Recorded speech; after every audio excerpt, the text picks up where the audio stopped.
Hi, this is Ken Rushing and What You Missed in Genesis. Thank you for joining me again.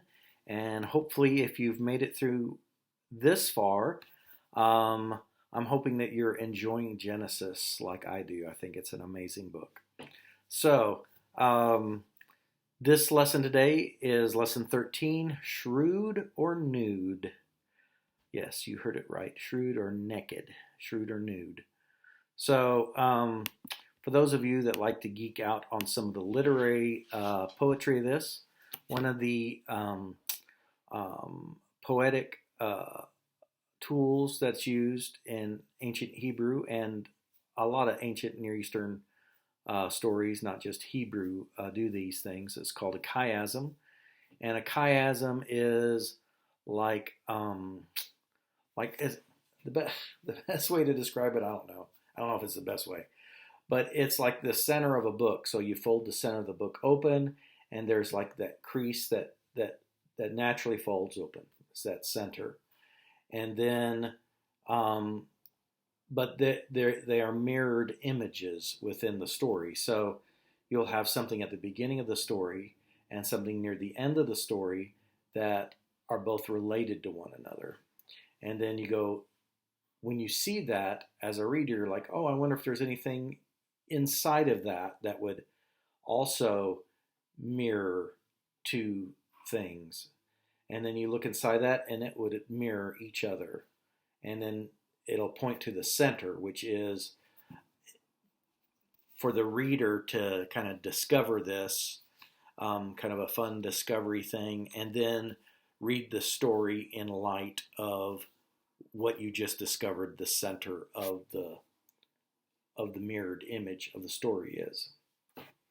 So we already looked at Genesis 3, but we didn't look at looking at it from the chiasm and what that is, and then how that affects the reading of the story. So Genesis is layered. You get one story, you think, okay, I'm finished with chapter 3, but no, there's another layer to this. Okay, so hang on, don't let me lose you. So the ends of the chiasm, if you want to find those sometime, I'm not going to go through them all, but I'll list them so you can kind of find them on your own. These are the two ends that have similar things. Genesis 2:18 at the beginning, and then Genesis 3:24, and then there are similar things in those, and then inside of that, there's Genesis 2 verse 23 and Genesis 3 verse 20. Inside of that, there's Genesis 3:1 and then Genesis 3:14. And then the center is Genesis 3:7, which is the phrase, "Then the eyes of both were open, and they knew that they were naked." That's an awkward center. And it's supposed to be. And there's some word plays even with the word naked and in the story. So let's take a look at them and why this is important. So I'm not going to tell you why it's important. I'll tell you that at the end. But it's all leading up to something significant in the story. So the word for naked in Hebrew is the way we would spell it in English is AROWM. So the vowels. Another poetic thing about Hebrew is they'll keep the consonants and you can put different vowels in. So the vowels or the consonants are RWM, and here the vowels are A and O. So a room is the word for naked. The word for nakedness is arom. It's still the RWM, but instead of the A, it's the E, and it has the O like the other one does, arom. And then crafty or shrewd, I could be pronouncing this incorrectly. You remember it says that the snake was more crafty or more shrewd than any other beast of the field in Genesis, I think that was Genesis 3:1. It's Eruwm, ERUWM. So all of these words are related in one way or another. So they have the same root base, and they're all related to this story. So, what is meant by nakedness? Um, Again, it's best to get the book itself to define what that is and the significance of it. So, in Genesis, the word nakedness is also found in Genesis 42:9, and that is when Joseph accuses his brothers. Remember, he's disguised. Well, he's not disguised, but he hasn't revealed himself of who he really is. They think he's the prince of Egypt. And so he is, he tells them, have you come here?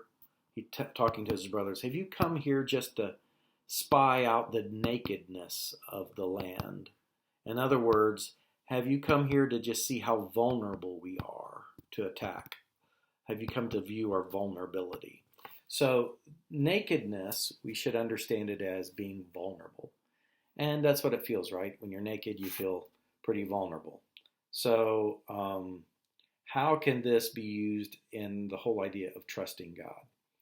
So, in the story, Adam and Eve, they are eat of the fruit that they're not supposed to eat, that we talked about in the last lesson, from the tree of the knowledge of good and evil. They are redefining what is good and evil instead of leaving that up to God. And they, because of that, the snake or the serpent tells them, you know, when you eat this, it's going to make you wise, knowing good and evil. In other words, so you can define what is good and evil, right? So, but instead, if you read Genesis 3:7, when they eat of the fruit, they don't get to define what is good and evil. Instead, what they know now is they know that they are naked. So that was the result. The serpent promised that they could define good and evil, but now the result is the only thing that they really know now is that they're naked. It's kind of a funny part of the story, but that they're vulnerable. They are now vulnerable, and the serpent put them in a position of being now vulnerable, which is not a good thing. So, and God comes walking in the cool of the day, early part of the day in the garden. Adam and Eve run and hide. They feel too vulnerable now. Their sin of what they've done, now they're not making themselves vulnerable to God like they should. So the idea of trusting God is also this idea of, will we be vulnerable to Him? And will we be vulnerable to God, or will we, because we have built such walls around us, we want to expose other people's vulnerability, so we'll trick them and do things to make them vulnerable, which that's what the serpent does. So will we be shrewd? Will we be, what's the Hebrew word? Will we be erum, or will we be arum? Will we expose people's vulnerability, or will we be vulnerable? Will we make ourselves vulnerable to God? And when we do things that are contrary to what God wants in our life, we don't want to be vulnerable to God anymore. And God is calling us, a part of trusting Him, this invitation to trust, is for us to be vulnerable to Him in this whole process. And you would think, so what is God going to do now that Adam and Eve have sinned? You would expect maybe a little lecture, a little "I told you so," but none of that occurs in the story. Instead, God provides clothing for them. It says in Genesis 3:21, He makes skins of clothes for them. So, and the very first question that comes in the Bible, God is asking the question, "Where are you?" And that never gets answered. Adam and Eve never really answer that question. They just start talking about something else.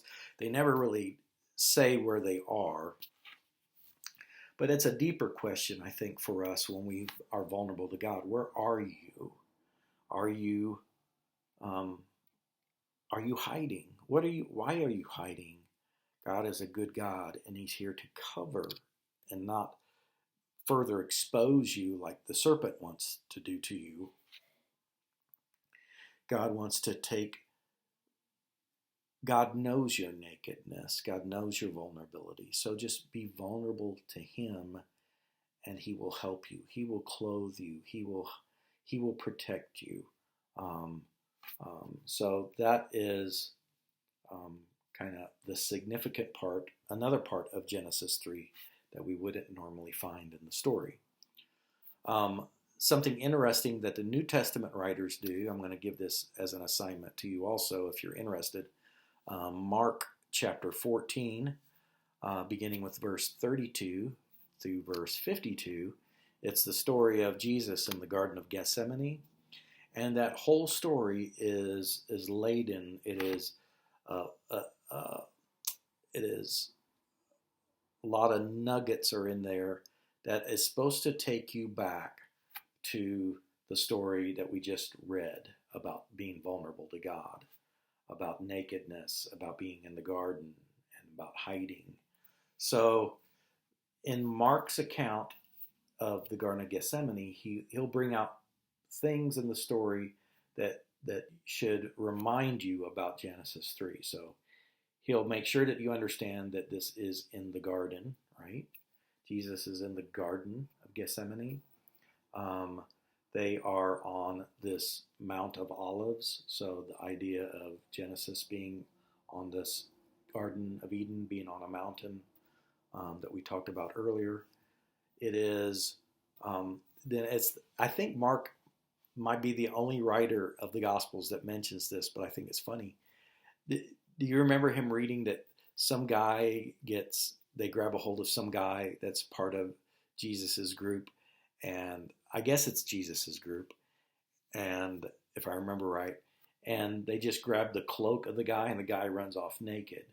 Mark will make sure that you know that there is a naked guy running around in the garden.